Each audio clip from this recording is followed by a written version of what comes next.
نستعينه ونستغفره ونؤمن به ونتوكل عليه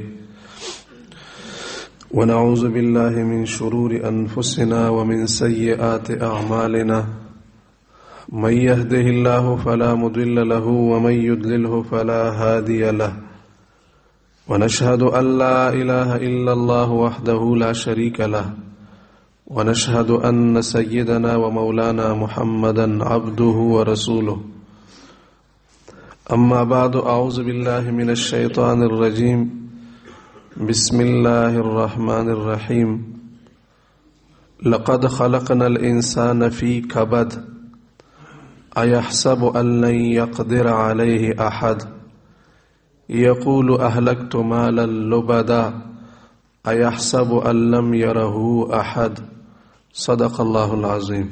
درود شریف پڑھیے.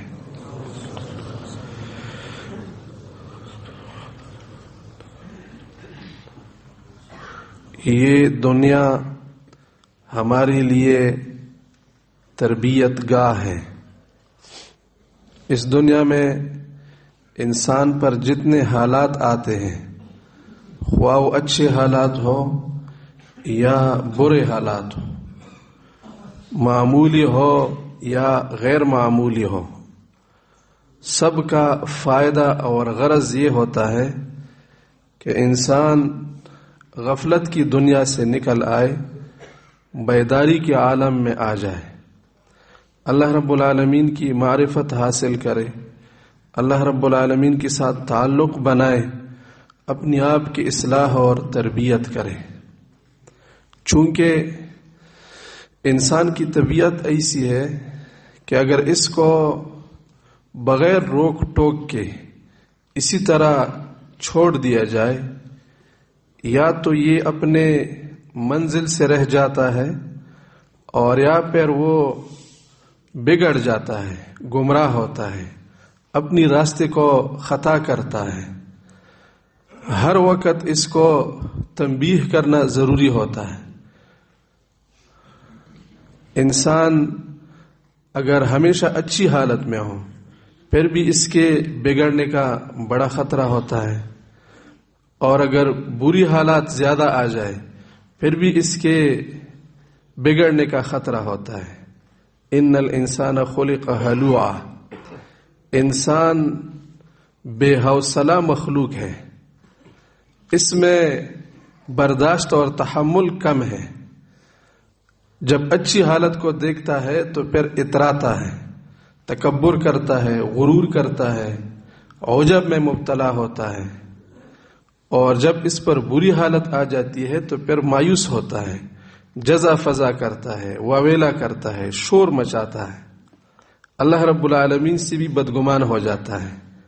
اذا مسہ الشر جزوعا، جب اس کو کوئی برائی پہنچتی ہے تو پھر وہ شور مچاتا ہے، جزا فضا کرتا ہے. وَإِذَا مَسَّهُ الْخَيْرُ مَنُوعًا، اور جب اس کو اچھی حالت آ جاتی ہے تو پھر وہ غرور کرتا ہے، حق کو ٹکراتا ہے، دوسرے لوگوں کو حقیر جانتا ہے، اپنے آپ پر بڑا گمنڈ رکھتا ہے کہ میں ہی سب کچھ کرنے والا ہوں. تو اللہ رب العالمین نے انسان کے اسی جہت کی خاطر دو بڑے نظام بنائے ہیں تاکہ انسان نہ اپنی منزل سے رہ جائے اور نہ خطا کے راستے پر چل پڑے. ایک نظام تشریعی ہے، شریعت کا جو نظام ہے، نماز ہے، روزہ ہے، حج ہے، زکوٰۃ ہے.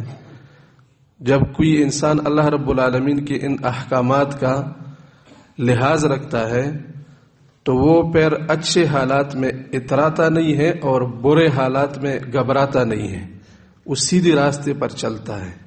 الا المصلین الذین هم علی صلاتهم دائمون، جو لوگ ہمیشہ نماز پڑھتے ہیں اور لوگوں کو زکوٰۃ دیتے ہیں، ہمدردی کرتا ہے، تو یہ لوگ ان نقصانات سے محفوظ ہوتے ہیں. اور ایک نظام اللہ رب العالمین نے تکوینی بنایا ہے جس میں انسان کو کوئی اختیار نہیں دیا ہے. انسان کبھی بیمار ہوتا ہے، کبھی صحت مند ہوتا ہے. کبھی انسان دولت مند ہوتا ہے، کبھی فقیر ہوتا ہے، کبھی اس کے گھر میں بیٹا پیدا ہوتا ہے، بڑی خوشی ہوتی ہے، کبھی بیٹا مر جاتا ہے تو پھر لوگ نوحہ کرتے ہیں، روتے ہیں، کبھی تجارت چل پڑتا ہے تو بڑے خوشی میں ہوتا ہے، اور کبھی اللہ رب العالمین کی طرف سے کوئی آفت آ جاتی ہے، پورا باغ اس کے میوے کا ختم ہو جاتا ہے، کاروبار دیوالیہ ہو جاتا ہے، تو پھر بڑا پریشان ہوتا ہے۔ یہ اللہ رب العالمین کی طرف سے تکوینی نظام ہے۔ انسان دل میں بڑے بڑے امیدی وابستہ کرتا ہے، ایک دم سے اس کے گھر میں ایک ایسا حادثہ آ جاتا ہے کہ اس کی تمام امیدیں ٹوٹ جاتی ہے، راہ راست پر آ جاتا ہے۔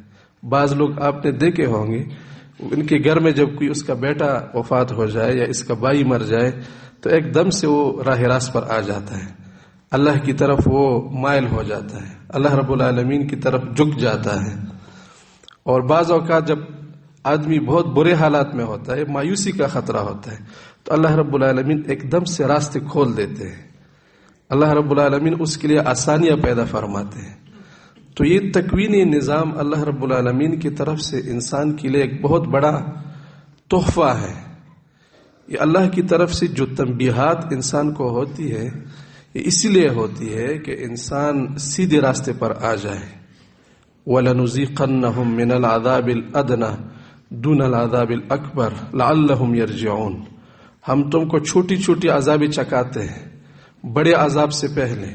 بڑا عذاب تو قبر میں اور آخرت میں ملے گا، یہ ہم اس لیے کرتے ہیں تاکہ لوگ سیدھے راستے پر واپس آ جائیں، لعلہم یرجعون۔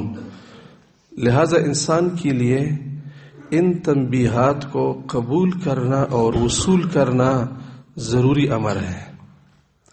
شیطان ہمارا دشمن ہے، انسان کو بعض اوقات وہ یہ وسوسہ دلاتا ہے کہ انسان ان تنبیہات سے پھر سبق حاصل نہیں کرتا۔ بڑے بڑے واقعات آ جاتے ہیں، رات کو زلزلہ ہو گیا، تمام لوگوں کو، شاید یہاں پر تو آپ اس وقت نہیں سوئے تھے، لیکن جو دیہاتوں میں لوگ سو جاتے ہیں، پورا علاقہ ایک دم سے نیند سے جاگ اٹھا، کمروں سے لوگ باہر آ گئے، بچے چیختے تھے، ڈر گئے تھے سارے، کیونکہ رات کو سوتے وقت کمرہ پورا ہل رہا ہے۔ شاید آپ نے محسوس کیا نہیں کیا، بہت بڑا زلزلہ تھا رات کو۔ اللہ رب العالمین نے اپنی قدرت کا اظہار کیا کہ یہ دنیا کچھ بھی نہیں ہے، اس طرح اللہ رب العالمین ایک لمحے میں اس پوری کائنات کو ہلا سکتا ہے۔ ایک دن ایسا آ جائے گا یہ سب کچھ درہم برہم ہو جائے گا۔ جن لوگوں کے دل میں اللہ رب العالمین کی طرف سے ان تنبیہات کی وصول کرنے کا رمق موجود ہوتا ہے تو ان کا سوچ ایک دم اللہ کی طرف جاتا ہے، اللہ کا خوف ان کے دل میں بیٹھ جاتا ہے، اللہ کی طرف مائل ہو جاتے ہیں۔ یہ اچھی حالت ہوتی ہے جب تک انسان اللہ کی طرف سے تنبیہات کو وصول کرتا ہے، تب تک انسان کے راستے کھلے ہوتے ہیں۔ ایک ایسا وقت بھی انسان پر آ جاتا ہے کہ وہ ان تنبیہات کو دنیا کا ایک عام معمول سمجھتا ہے۔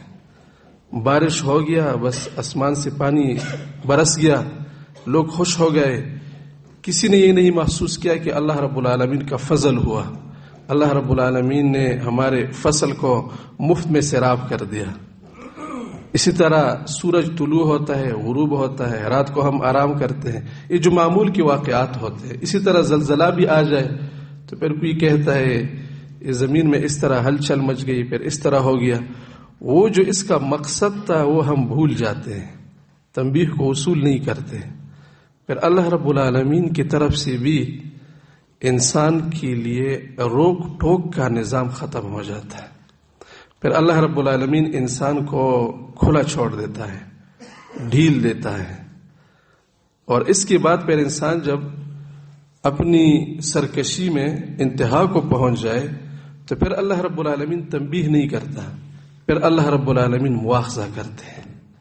فَلَمَّا نَسُوا مَا ذُكِّرُوا بِهِ فَتَحْنَا عَلَيْهِمْ أَبْوَابَ كُلِّ شَيْءٍ۔ جب یہ لوگ تنبیہات کو بھول جائے، ہماری طرف سے جن چیزوں سے ان کو یاد دہانی دی جاتی ہے، تذکیر، وہ بھول جاتے ہیں، تو ہم ان کے لیے پھر ہر چیز کے دروازے کھول دیتے ہیں۔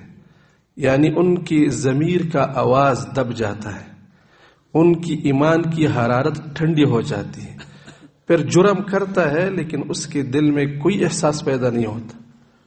شروع میں آدمی جب گناہ کرتا ہے تو اس کا ضمیر زندہ ہوتا ہے، تو اس کے دل میں بڑا وہ پریشانی ہوتی ہے، یہ میں نے بہت بڑی گناہ کی، نماز میں نے نہیں پڑھی، روزہ مجھ سے رہ گیا، میں نے حرام کام کیا، بڑا پریشان ہوتا ہے۔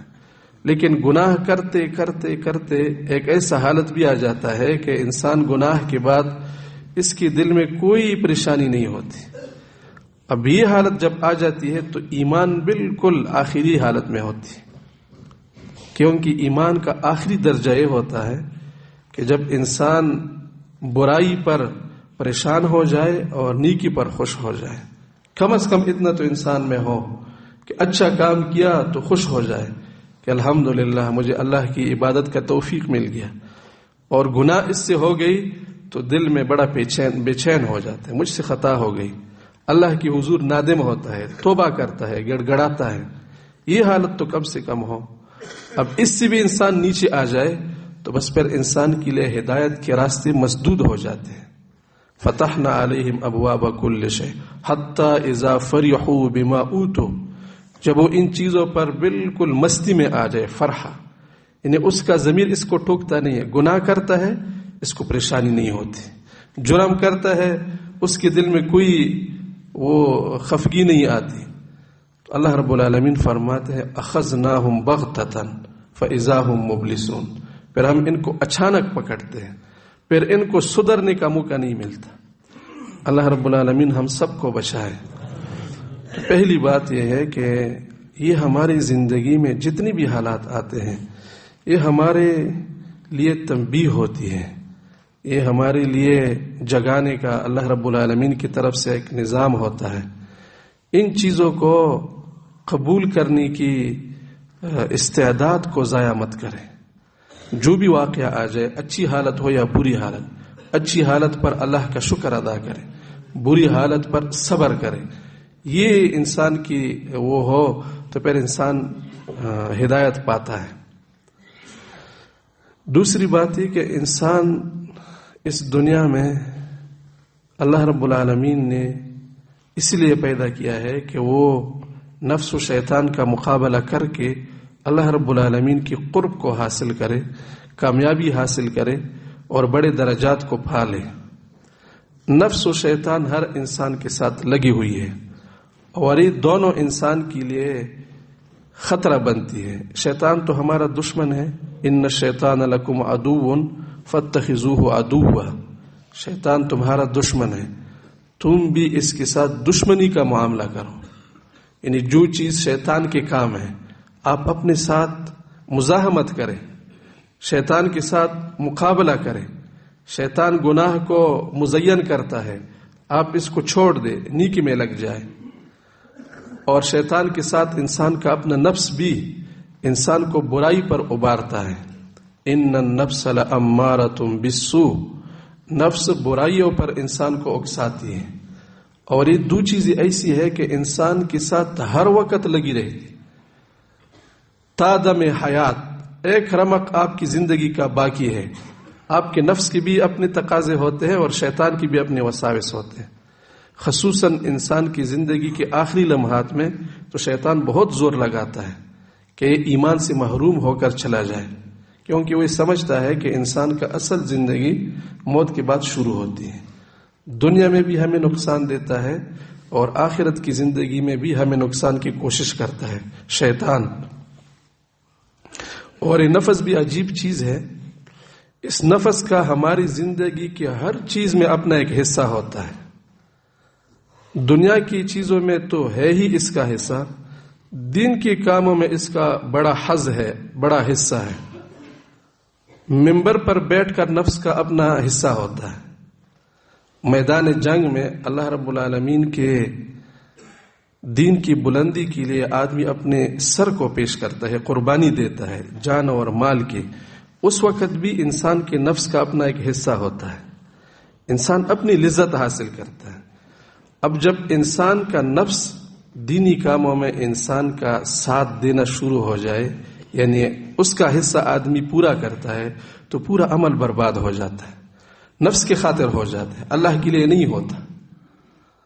حضرت علی رضی اللہ تعالی عنہ ایک دشمن کے اوپر بیٹھے تھے حالت جنگ میں، تلوار اس کے ہاتھ میں تھی اور اس کو بالکل قابو کیا تھا، بس تلوار اور اس کی گردن میں تھوڑا فاصلہ تھا، اس کو مار دیں گے ابھی، کہ ایسے میں اس دشمن نے نیچے سے حضرت علی رضی اللہ عنہ کے چہرہ مبارک پر تھوک دیا۔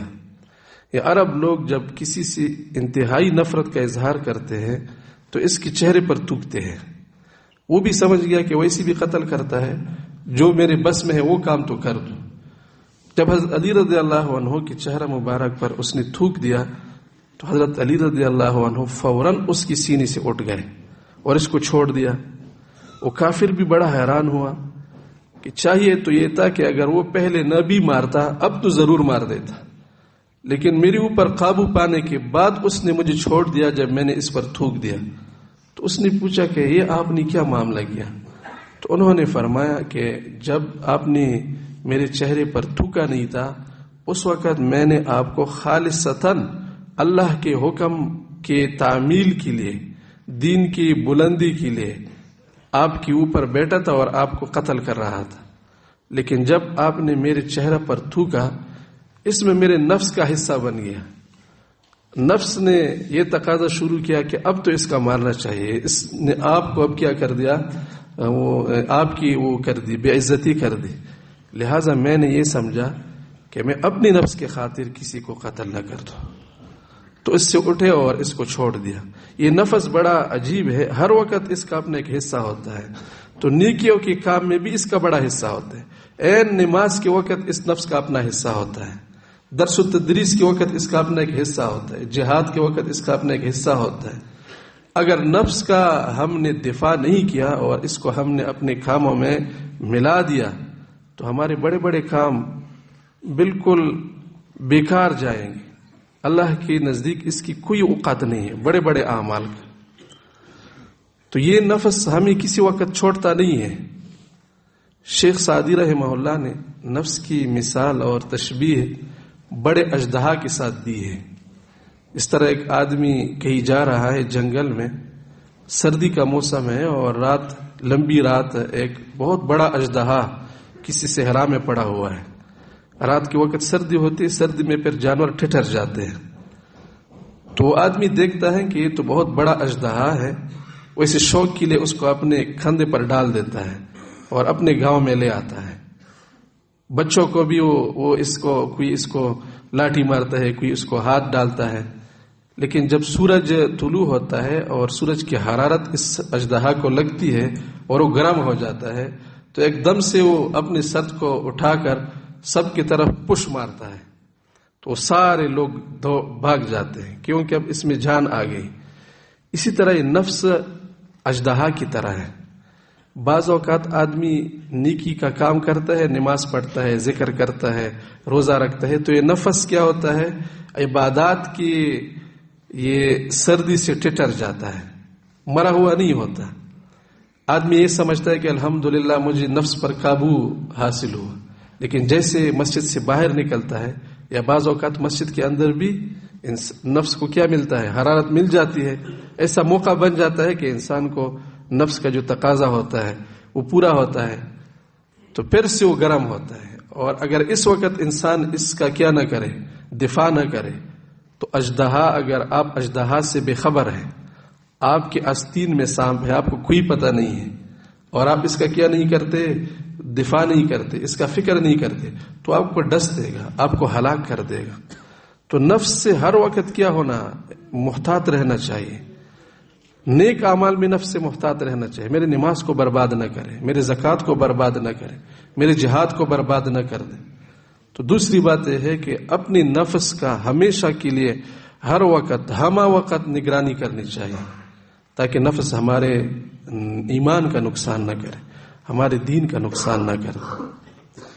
اور تیسری بات یہ ہے کہ انسان کی اصلاح و تربیت، انسان جب اپنی نگرانی کرتا ہے تو یہ معمولی کام نہیں ہے، آسان کام بھی نہیں ہے۔ یہ مشکل کام بھی ہے اور بہت بڑا کام بھی ہے.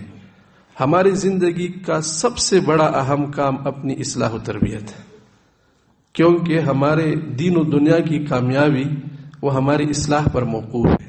قد افلح من تزکا، کامیاب وہ ہوا جس نے اپنے آپ کا تزکیہ کیا. لہٰذا اگر ہم اپنے آپ کی اصلاح کریں تو ہم کامیاب ہو گئے، اور اگر ہم نے اپنی اصلاح نہیں کی تو ہم ناکام ہوئی.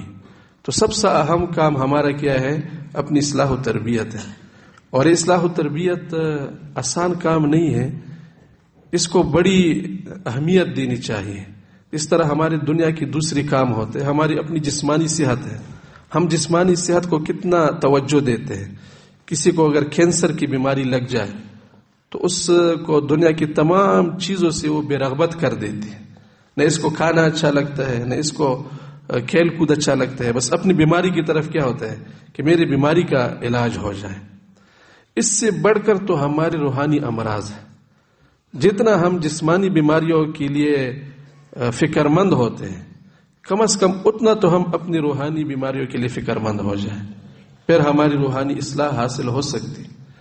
اگر ہم دوسری تمام چیزوں کو اہمیت دیتے ہیں، اپنی اصلاح کو کوئی اہمیت نہیں دیتے، تو پھر اللہ رب العالمین کا سنت بھی یہ ہے کہ وہ کسی کی پیچھے ہدایت کو نہیں پھینکتا کہ اس نے تو منہ موڑا ہے، آپ اس کی پیچھے سے ہدایت کو اس میں انڈیل دیں.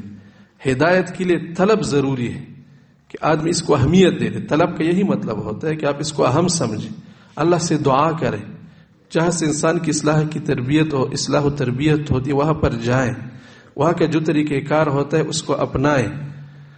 یہ مکمل ایک پورا طریقہ کار ہوتا ہے انسان کی اصلاح و تربیت کا. آسانی سے نہیں ہوتا، مشکل سے ہوتا ہے، اور کسی سے سمجھ کر رہنمائی حاصل کرنے سے حاصل ہوتی ہے. ایک آدمی اگر خود بہت بڑا وہ ہے، لوگوں کے وہ بال وہ کٹواتے ہیں، کیا کہتے ہیں اس کو؟ حجامت کہتے ہیں. لیکن وہ اپنا اگر بال کٹوائے تو کسی کے سامنے بیٹھے گا، اپنے بال خود نہیں کٹوا سکتا. اسی طرح شیخ سعدی رحمہ اللہ نے ایک مثال بیان کیا ہے اصلاح و تربیت کے حوالے سے کہ اگر ایک جانور کی دم میں کانٹا چھپ جائے اور وہ بیچارہ اس کانٹے کو خود نکالنے کی کوشش کرتا ہے، تو اس کی تو ہاتھ ہے نہیں کہ اس کو وہاں سے نکال دے. تو وہ کیا کرے گا؟ اپنے دم کو اوپر نیچے مارے گا. اب جتنا وہ اپنے دم کو اوپر نیچے مارے گا تو کانٹا اس کے اندر اور چھپ جائے گا، نکلے گا نہیں. لیکن اگر مالک اس کو دیکھ لے اور اس کو دیکھے کہ اس کے دم میں کانٹا چھپا ہے تو تھوڑا سا دو ہاتھ اس کی قریب کر کے اس کو نکال دے گا، آسانی کے ساتھ کانٹا نکل جائے گا. اسی طرح یہ اصلاح و تربیت کا جو عمل ہے، جو لوگ اس راستے سے گزرے ہوں اور جن کو اللہ رب العالمین نے استعداد دی ہو، ان سے رہنمائی حاصل کرنا انتہائی ضروری ہے. ہمارے دین کے دو بڑے حصے ہیں، ایک ظاہری احکام کا اور ایک باطنی احکام کا. ایک ظاہر کا علم ہے اور ایک باطن کا علم ہے. جس طرح ظاہری علم بغیر کسی کے سامنے شاگردی اختیار کرنے کے حاصل نہیں ہوتی، اسی طرح باطنی علم کے حصول کے لیے بھی کسی کے سامنے شاگردگی کے بغیر یہ حاصل نہیں ہو سکتی.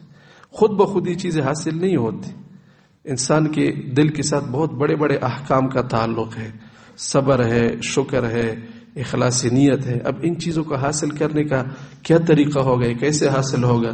تو اس کے لیے کسی سے رہنمائی حاصل کرنا ضروری ہوتا ہے. اور بعض بیماریاں تو بہت باریک ہوتی ہے، حب جاہ کی بیماری ہے، یہ انتہائی باریک بیماری ہے اور بہت دیر میں نکلتی ہے. رسول اللہ صلی اللہ علیہ وسلم کا ارشاد مبارک ہے کہ اگر کسی ریوڑ میں دو بھوکی بھیڑیے چھوڑ دی جائے، وہ اس ریوڑ کا اتنا نقصان نہیں کرتے جتنا کہ انسان کی دین کو دو چیز نقصان دیتے ہیں، ایک حب مال اور ایک حب جاہ. اپنی عزت کی محبت کہ میری نمائش ہو جائے، لوگ مجھے دیکھ لے، میری حسن کو دیکھ لے، میرے علم کو دیکھ لے، میری مال کو دیکھ لے، میری کمال کو دیکھ لے. نمائش جو ہوتا ہے اسی کو حب جاہ کہتے ہیں. دوسروں پر میری فوقیت حاصل ہو جائے، یہ انسان سے بہت دیر میں نکلتی ہے اور بڑی خطرناک مرض ہے.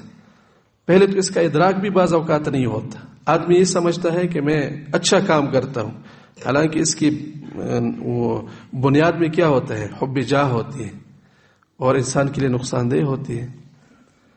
حکیم الامت اشرف علی تھانوی رحمہ اللہ فرماتے ہیں کہ ہم بعض اوقات اپنی مریدوں کو اور شاگردوں کو کسی مستحب کام سے روکتے ہیں کہ آپ یہ کام نہ کرو۔ مثلا ہم اس کو کہتے ہیں کہ آپ روزہ نہ رکھو، آپ اوابین نہ پڑھو، آپ تہجد کی نماز نہ پڑھو، تو وہ دل میں سوچتا ہے کہ ہم استاد کے پاس، پیر کے پاس اس لیے آئے تھے کہ وہ ہمیں اچھے کاموں کا حکم دے گا، بہت ذکر کرو، بہت روزے رکھو، نمازیں پڑھو۔ یہ تو عجیب پیر ہے، ہمیں کہتا ہے کہ تہجد نہ پڑھو۔ تو حکیم الامت وہ تو واقعی حکیم تھے، نبض شناس تھے، وہ فرماتے ہیں کہ ہم سمجھتے ہیں کہ اگر ہم اس کو اس مستحب عمل سے نہیں روک دے تو اس کا فرض متاثر ہوتا ہے۔ یہ تہجد کی نماز تو پڑھتا ہے، پھر صبح کی فرض نماز میں کوتاہی کرتا ہے، پھر فرض نماز باجماعت نہیں پڑھتا۔ اب اگر ایسے آدمی کے لیے کوئی استاد یہ تجویز کر دے کہ آپ تہجد نہ پڑھیں تو بہت اچھا انہوں نے اس کا وہ رہنمائی کر دی کہ اس کے مستحب عمل کی وجہ سے اس کا فرض متاثر نہ ہو جائے۔ روزہ رکھتا ہے، اپنی شوہر کا حق ادا نہیں کرتی، کوئی عورت شوہر کا حق ادا نہیں کرتی اور روزہ رکھتی ہے، اگر اس کو کوئی معلم یہ سکھائے کہ آپ روزہ نہ رکھیں تو اس کے لیے بہترین رہنمائی ہے۔ اسی طرح ایک آدمی وہ گھر والوں کا حقوق نہیں ادا کرتا لیکن نفل کام کرتا ہے، تو یہ اصلاح کا جو طریقہ ہوتا ہے یہ بھی سیکھنے کی چیز ہے، یہ خود بخود انسان کو حاصل نہیں ہوتی۔ جب تک انسان روحانی طور پر سالم رہتا ہے پھر تو بات آسان ہوتی ہے۔ اس طرح کہ انسان جسمانی طور پر اگر اس کا معدہ صحیح ہے، اس کا ذائقہ صحیح ہے، اس کو کڑوی اور میٹھی چیز کا بھی پتہ چلتا ہے، اور اس کا معدہ چونکہ ٹھیک ہے، وہ اگر مقوی غذا کھاتا ہے تو وہ بھی اس کے لیے فائدہ مند ہوتا ہے، پانی پیتا ہے اس بھی لیے فائدہ مند ہوتا ہے۔ لیکن اگر کسی کا معدہ خراب ہو جائے، آپ اس کو شہد پلائے یا آپ اس کو گوشت کھلائے تو اس کو کیا کرے گا؟ پیچس لگ جائے گا، فائدہ نہیں ہوگا، مزید نقصان ہو جائے گا، اس کی جسم کا وہ کیا ہوگا، جو اچھے اجزاء ہیں وہ نکل جائیں گے۔ اسی طرح انسان کا اگر روحانی معدہ خراب ہو جائے تو بعض اوقات وہ ذکر تو کرتا ہے لیکن جب ذکر نہیں کرتا پھر کچھ اچھا ہوتا ہے، جب ذکر کرتے ہیں تو اور بگڑ جاتا ہے۔ ہمارے ایک دوست ہے، وہ کہتے ہیں کہ ہمارے ساتھ ایک دوست رہتا تھا، وہ نفلی روزے بہت رکھتا تھا اور نسوار کا عادی تھا۔ نسوار والے تو پھر جب روزے میں نسوار نہیں کرتے تو ان کے لیے بڑا مشکل ہوتا ہے، تو پھر جس دن وہ روزہ رکھتا تھا تو 3-4 لڑائیاں کرتا تھا۔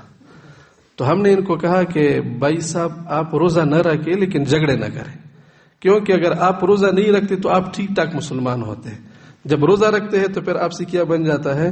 جھگڑالو بن جاتا ہے۔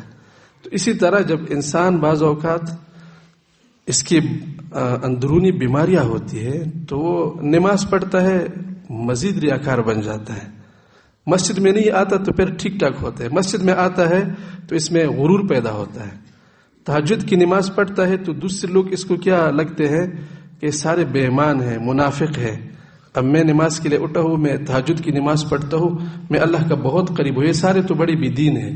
اگر آپ کا تہجد آپ میں یہی حالت پیدا کرے تو سمجھے کہ آپ کا معدہ ٹھیک نہیں ہے، عبادات آپ کو ہضم نہیں ہو رہے۔ تو انسان جب ٹھیک ہوتا ہے پھر تو بات معمول کے مطابق چلتی ہے، لیکن جب انسان بیمار ہو جاتا ہے تو پھر بیمار کو ڈاکٹر کے پاس جانا ضروری ہوتا ہے۔ آپ نے کسی کو نہیں دیکھا ہوگا کہ وہ جب بیمار ہو جائے تو خود پھر علاج تجویز کر دیں۔ کھانا پینا تو ہر آدمی کر سکتا ہے لیکن جب بیمار ہو جائے تو پھر ڈاکٹر کے پاس جانا ضروری ہوتا ہے۔ مشائخ اور صوفیاء کے ہاں یہ ایک طریقہ رائج ہے کہ جو لوگ اپنی اصلاح کی وہ ارادہ رکھتے ہیں، اس کو مرید کہتے ہیں وہ، یا اس کو شاگرد بھی کہتے ہیں، طالب العلم بھی آپ کہہ سکتے ہیں، اور جو اس کا اصلاح کرتا ہے اس کو پیر کہتے ہیں، شیخ بھی کہتے ہیں، مرشد بھی کہتے ہیں، معلم بھی کہتے ہیں، آپ جو بھی نام دے دیں۔ اس طرح ظاہری علوم کو سیکھا اور سکھایا جاتا ہے، پڑھا اور پڑھایا جاتا ہے، اسی طرح باطنی علوم بھی سیکھی جاتے ہیں. تو ان میں ایک طریقہ بیعت کا رائج ہے. جو آدمی اپنی اصلاح کا ارادہ رکھتا ہے تو کسی استاد کے پاس جا کر، کسی شیخ کے پاس جا کر اس کے ہاتھ میں ہاتھ دیتا ہے اور اس سے بیعت کرتا ہے. یہ بیعت بالکل ایسی چیز ہے جس طرح ایک آدمی ظاہری علوم سیکھنے کے لیے کسی مدرسے میں جاتے ہیں، تو مدرسے میں پھر ناظم صاحب کے پاس جا کر اپنا داخلہ فارم پر کرتا ہے کہ میں فلان ابن فلان فلان علاقے سے اس مدرسے میں ثانیہ ثالثہ رابعہ اس میں پڑھنا چاہتا ہوں. پھر ناظم صاحب اس کی قوائف کو دیکھتا ہے، اگر وہ پوری ہو تو اس پر دستخط کر کے اس کو مدرسے میں داخل کر دیتا ہے. پھر استاد اس کو سبق پڑھتا ہے، اس کے خیال رکھتا ہے، اس کی نگرانی کرتا ہے. بالکل اسی طرح پیری مریدی کا طریقہ ہوتا ہے کہ جو آدمی اپنے اصلاح کا ارادہ رکھتا ہے وہ کسی پیر کے پاس جا کر اس سے بیعت کرتا ہے اور اس کو اپنی اس عزم کا اظہار کرتا ہے کہ میں بھی اپنی اصلاح کرنا چاہتا ہوں. اور یہ شروع سے طریقہ آ رہا ہے. خود رسول اللہ صلی اللہ علیہ وسلم نے لوگوں کو بیعت کروایا ہے. قرآن مجید میں اللہ رب العالمین نے جس بیعت کا ذکر کیا ہے، یا ایھا النبی اذا جاءک المؤمنات یبایعنک علی الا یشرکن باللہ شیئا ولا یسرقن ولا یزنین ولا یقتلن اولادہن ولا یأتینک ببہتان یفترینہ ولا یعصینک فی معروف فبایعہن واستغفر لہن اللہ. اے نبی، اگر آپ کے پاس عورتیں آ جائیں اور وہ آپ سے بیعت کرنا چاہتی ہے اس پر کہ ہم شرک نہیں کریں گے، ہم بہتان نہیں باندھیں گے، اپنی اولاد کو نہیں قتل کریں گے، کوئی گناہ نہیں کریں گے، فبایعہن، تم ان کو بیعت کیا کرو، واستغفر لہن، اور اللہ سے ان کی مغفرت مانگو کہ اللہ اگر ان سے کوئی گناہ ہوئی ہے یا ان سے کوئی گناہ ہو جائے تو ان کی بخشش فرما دیں. یہ دعوت، یہ بیعت اصلاح کہتے ہیں، بیعت ارشاد بھی اس کو کہتے ہیں. آپ علیہ الصلوۃ والسلام کے ہاتھ مبارک پر صحابہ کرام رضوان اللہ علیہم اجمعین نے مختلف قسم کی بیعتیں کی ہیں. کبھی آپ کے ہاتھ پر جہاد کی بیعت ہوئی ہے، کبھی آپ کے ہاتھ پر سمع و طاعت کی بیعت ہوئی ہے کہ آپ ہمارے امیر ہیں، ہم آپ کی بات کو مانیں گے، ہم آپ کی بات کو سنیں گے. ارشاد اور اصلاح کی بیعت بھی ہوئی ہے، وہ ہجرت کی بیعت بھی ہوئی ہے. ہر ایک بیعت کی اپنی تفصیلات ہے، اپنے احکامات ہیں. جہاد کا بیعت کیا حکم رکھتا ہے، سمع و طاعت امارت کا بیعت کیا حکم رکھتا ہے، ہجرت پر بیعت کرنا کیا حکم رکھتا ہے، یہ کیسی کیا جاتا ہے. یہ ہمارے دین میں ساری چیزیں موجود ہیں. اسی طرح بیعت اصلاح و ارشاد بھی ہمارے دین میں موجود ہے. صحابہ کرام رضوان اللہ علیہم اجمعین، عورتوں اور مردوں نے آپ علیہ الصلوۃ والسلام کے ساتھ بیعت کیا ہے. عام طریقہ یہ ہوتا ہے کہ بیعت میں استاد شاگرد کا ہاتھ میں لے کر اس کے سامنے کچھ کلمات پڑھتا ہے کہ میں نے توبہ کیا کفر سے، شرک سے، بدعت سے، جھوٹ سے، قتل سے، حرام سے، سود سے، ہر گناہ سے. تو ایک تو اس میں توبہ ہوتا ہے. اب توبہ تو بہترین عمل ہے، اس میں ہاتھ ملانا ضروری بھی نہیں ہوتا. اگر آپ بغیر ہاتھ ملائے کسی سے بیعت کرنا چاہتے ہیں، مرید آپ کو کہتے ہیں کہ میں آپ سے اصلاح کروانا چاہتا ہوں، آپ مجھے بیعت کر دیں، بس آپ اس کو کہہ دیں کہ آپ یہ کہہ دیں کہ میں توبہ کرتا ہوں فلان چیز سے فلان چیز، یہ بھی بیعت ہو جاتی ہے. مرد کے ساتھ تو ہاتھ ملایا جاتا ہے، عورت کے ساتھ اگر وہ اجنبی ہے، نامحرم، وہ اپنی تو ان کے ساتھ آپ ہاتھ نہیں ملا سکتے. عورتوں کے ساتھ اگر بیعت کرنا ہے تو وہ صرف زبان سے کیا جاتا ہے. عورت کے ساتھ بیعت کرنے میں ہاتھ ملانا جائز نہیں ہے، حرام ہے. تو یہ بیعت جو کیا جاتا ہے اس کا مطلب یہی ہوتا ہے کہ ہم اپنی اصلاح کا عزم کرتے ہیں، اپنی اصلاح کا ارادہ کرتے ہیں. اس کا ایک فائدہ یہ ہوتا ہے کہ بیعت چونکہ توبہ ہوتا ہے، آدمی جب توبہ کرتا ہے اللہ رب العالمین تمام گناہوں کو معاف فرما دیتے ہیں. شرک سے بڑھ کر کوئی گناہ نہیں ہے. شرک بھی اللہ رب العالمین توبہ سے معاف فرما دیتے ہیں، کفر بھی اللہ توبہ سے معاف فرما دیتے ہیں. تو توبہ سے انسان کے گناہ معاف ہو جاتے ہیں، تمام گناہ معاف ہو جاتے ہیں. دوسرا، بیعت میں آئندہ کے لیے اللہ کی بندگی کرنے کا عزم ہوتا ہے، اور جو نیکی کا ارادہ کرتا ہے اللہ اس کو بھی نیکی دیتا ہے، اور اس کے لیے اللہ رب العالمین راستے کھول دیتے ہیں. تیسرا فائدہ یہ ہوتا ہے کہ آپ کا یہ اپنی اصلاح و تربیت کے حوالے سے اہمیت کا ایک اظہار ہوتا ہے. وہ جو آپ کی اصلاح کرواتا ہے وہ بھی سمجھ جاتا ہے. اگر ایک آدمی مدرسے میں نہیں آتا، داخلہ نہیں لیتا، تو استاد اس کو نہیں پڑھاتا. حالانکہ دین تو سب کا ایک ہے، پڑھاتا کس کو ہے؟ جو مدرسے میں داخلہ لیتا ہے، کیونکہ وہ بھی سمجھ جاتا ہے کہ یہ کام کیا کرتا ہے، اس کو اہمیت دیتا ہے. تو اس سے آپ کے لیے آپ کے استاد کا ایک رشتہ بھی بن جاتا ہے، تعلیم و تعلم کا. یہ بڑا مبارک رشتہ ہوتا ہے اپنی اصلاح و تربیت کا، تعلیم و تعلم کا. استاد اور شاگرد کا رشتہ بڑا مبارک ہوتا ہے اور بڑا مضبوط ہوتا ہے. شاگرد انسان کو اپنے بیٹوں کی طرح لگتے ہیں، اسی طرح مرید کا بھی پیر کے ساتھ اپنا رشتہ ہوتا ہے. وہ اللہ کی حضور اپنے شاگردوں کے لیے دعائیں کرتے ہیں، یا اللہ آپ ان کو باعمل علماء بنا دے، یا اللہ آپ ان کو ولی اللہ بنا دے، آپ ان کے لیے راستے کھول. تو ان کی دعاؤں میں آپ کا حصہ ہو جاتا ہے. لیکن ایک بات انتہائی ملحوظ رکھے کہ اس چیز کو رسمی ہرگز نہ بنائیں.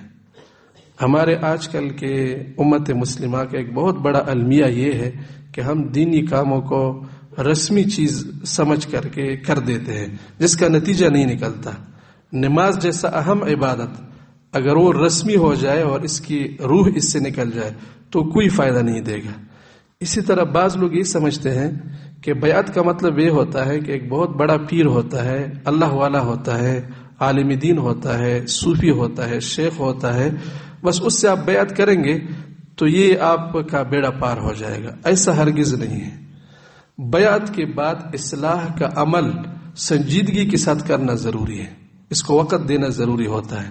الحمدللہ یہاں پر جو ترتیب ہوتی ہے، اور اب تو رمضان کا مہینہ انشاءاللہ کل یا پرسوں سے شروع ہوگا، تو آپ اپنی اصلاح کے لیے کمر کس لیں.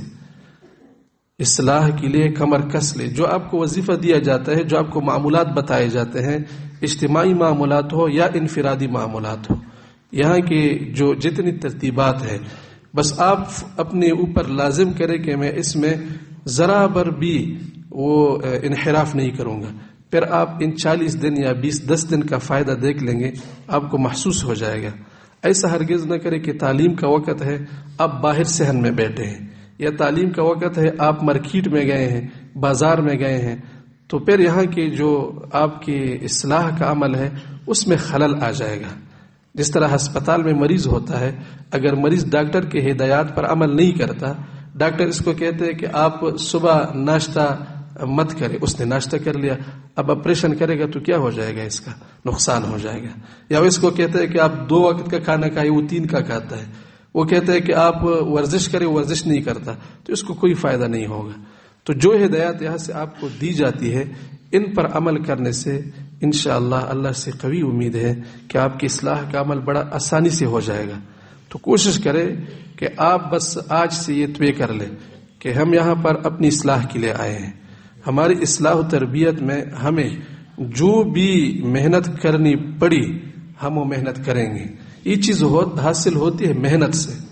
آپ ہمارے وہ ظاہری علوم کے طلباء کو دیکھیں، وہ کتنا مشقت برداشت کرتے ہیں.